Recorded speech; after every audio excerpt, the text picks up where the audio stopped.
I met up with Mululu X at this gym in Sunninghill. He's been living in this neighborhood for 25 years and loves the special connection it has to his home country, Kenya. The similarity is one, apart from the environment, is the naming of the streets, the naming of the places.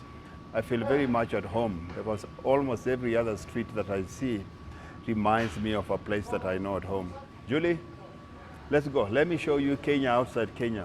The very first time I came to Sunninghill, I was very surprised. When I saw the first name, it was like, maybe it's a coincidence. Then the second street, the third street, fourth street. Every name holds a beautiful memory of his beloved Kenya.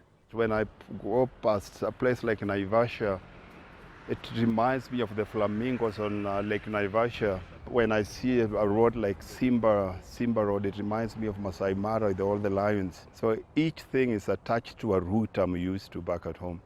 Linda Gildenhuis from the Ratepayers Association has lived here for 30 years. She held onto an old newspaper article which provides the only link between the present and the past. South Africa was still part of the British Commonwealth, so most of the properties or the suburbs around all had sort of English names. And Sunninghill was going to be an extension of Rivonia, and they called it Sunninghill because they wanted to give it that English flavour, and Princess Elizabeth had just been to the country.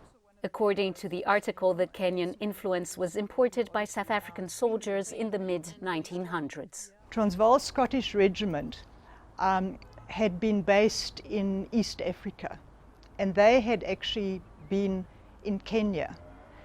And the Transvaal Scottish Regiment, obviously Transvaal was the previous Gauteng, and that's why they then decided to use the Kenyan names.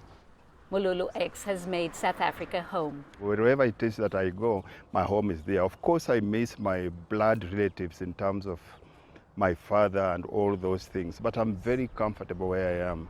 Names are powerful tools which create a sense of identity and belonging. South Africa has changed names of many areas and streets since the new democratic government took office in 1994 as part of transformation efforts. But Sunninghill has stayed the same, bringing comfort to many Kenyans calling this place home.